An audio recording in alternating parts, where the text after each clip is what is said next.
মন্দির ভাঙার সময় ভিনদেশি কুন্দেশি তরু নাটক হয়েছে। আপনাদের উদ্দেশ্যে বলি, কান পেতে শোনেন, যদি ঢাকা শান্তিতে না থাকে, দিল্লিও শান্তিতে থাকতে করতে হবে আমরা ভালো করে জানি। বলে কি সীমান্তের ওপারেই আছি।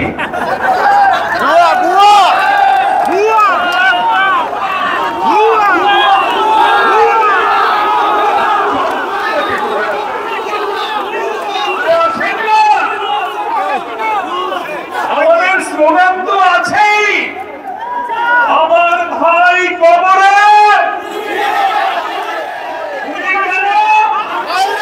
ভিতরে আসুন, ভিতরে আসুন।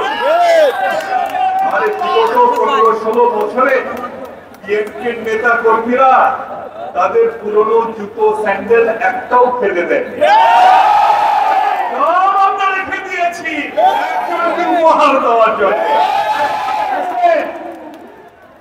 আমরা আন্দোলন করছি এবং আমরা বিজয়ের খুব কাছাকাছি, সামান্য একটু বাকি। আশা করছি আমাদের মাননীয় ভারপ্রাপ্ত চেয়ারম্যানের দিক নির্দেশনায় জনগণকে সাথে নিয়ে এই রাস্তাটুকু আমরা সফলভাবে অতিক্রম করব এবং বাংলাদেশে গণতন্ত্রের প্রতিষ্ঠা পাবে আবার।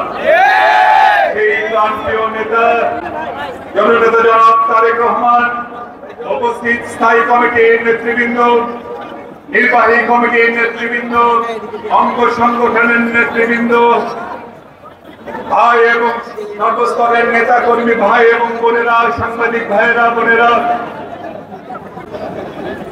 আমরা বহুবার বলেছিলাম এই মঞ্চে দাঁড়িয়ে পার্টি অফিসের সামনে, বাংলাদেশের বিভিন্ন মাঠে ময়দানে দাঁড়িয়ে দাঁড়িয়ে আমরা বলেছিলাম শেখ হাসিনাকে আমাদের কথা শুনে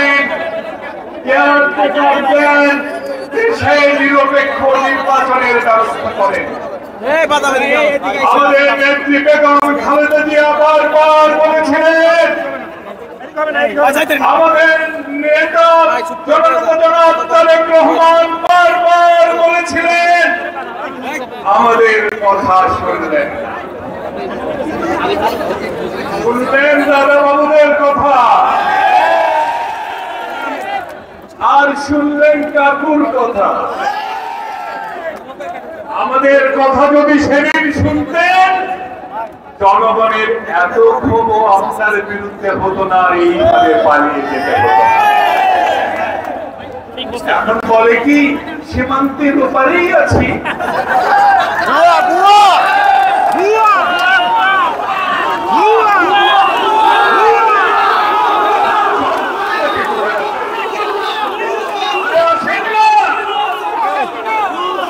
আমাদের স্লোগান তো আছেই, আমার ভাই কবরে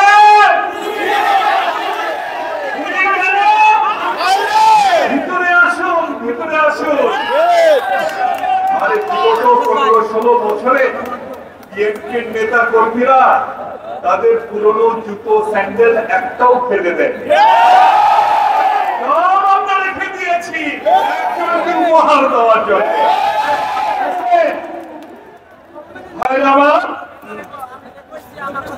কাকু কি বলেছিলেন? কাকু চেনেন তো?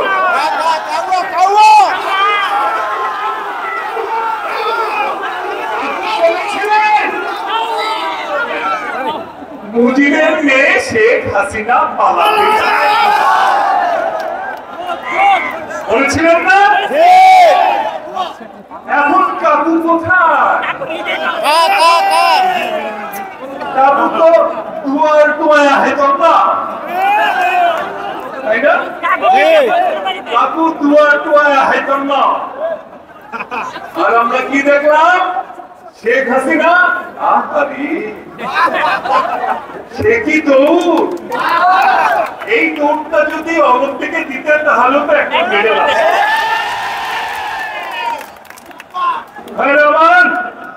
দলের সমস্ত নেতা কর্মীদের ফেলে চাচা গুঞ্জান বাঁচা, নিজে বাঁচলে বাপের না বলতে বলতে পালিয়ে গেলেন। এখন তো তারিখে আওয়ামী লীগের নেতা কর্মীদের বলি, যে দলের নেত্রী কর্মীদের ফেলে পালিয়ে যায় সেই কাজ করেন না ভাই, আর করেন না। আরেকটি কথা আমি বলতে চাই, যারা এই মহিলাকে আশ্রয় দিয়েছেন, সেই মহিলা ভাই আপনারা যদি খালি ওই পাশে তাকান তাহলে জিনিসটা দেখতে পাবেন কি একটা জিনিস কখন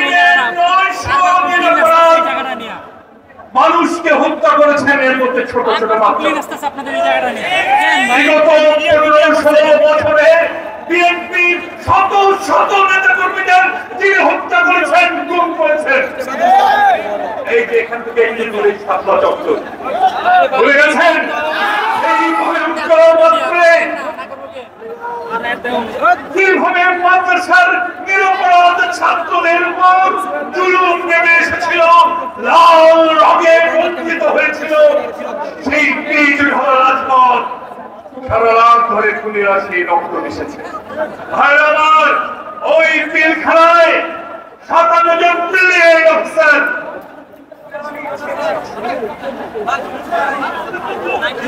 সেই আমাদের ধর্মের কমব্যাক পরা কমব্যাক পোশাক পরে সামরিক অফিসারদের ট্রেনের ময়লা নর্দমা থেকে যুক্ত হয়েছে। সেই দৃশ্য মনে করে এখনো বিজয় বিজীর্ণ হয়ে যায়। এই সিরিয়াল কিলার শেখ হাসিনাকে আপনারা যারা আশ্রয় দিয়েছেন, তার হাতে আবার ফোনও তুলে দিয়েছেন, সেই ফোন কল আবার ফাঁসও করছেন, আবার নানা ঘটনাও ঘটাচ্ছেন। ফরিদপুরে কালকে একটি মন্দির ভাঙার সময় ভিনদেশি কুন্দেশি তরুণ আটক হয়েছে।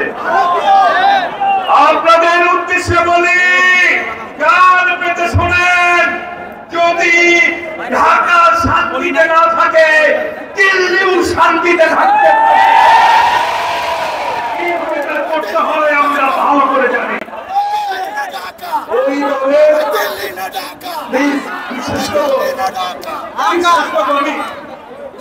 ওই দেশের দুটো বড় দল আছে, সারাদিন ঝগড়াঝাটি করে, কিন্তু একটা জায়গায় তারা একমত, তা হচ্ছে শেখ হাসিনা। আমাদের দেশে যখন খরা হয়, ওই দুই দল তো এক হয়ে এসে বলে না আমরা বাংলাদেশের জন্য একটু পানি দেব। যখন দেশে বন্যা হয় তখন দেশে বলে না আমরা সহযোগিতা করবো, উল্টো তো সব পথ খুলে দিয়ে বাংলাদেশের বন্যায় ভাসিয়ে দেন। হয়েছে অনেক মায়া হয়েছে, 16 বছরে নাচিয়েছেন। আপনাদের বলি, কান পেতে শুনুন, মেড ইন ইন্ডিয়া লেখা এই পুতুল বাংলাদেশে আর নাচবে না। ওনাদের প্রতিরক্ষা মন্ত্রী বলেছেন সৈন্যবাহিনীকে প্রস্তুত রাখতে বলেছেন। আমাদের বক্তব্য, আপনাদের সৈন্য সংখ্যা কত? 12 লাখ, 15 লাখ বা সামান্য কিছু বেশি। এদেশে যদি কেউ ঢুকতে যায়, কান পেতে শুনুন, বাংলাদেশের সৈন্য সংখ্যা 17 কোটি। আমাদের দেশের ছোট বাচ্চাটিও দেশের জন্য লড়াই করবে। বাংলাদেশ কিন্তু বলিউডের সিনেমা না, মনে রাখবেন। অমর হোক দেশের থেকে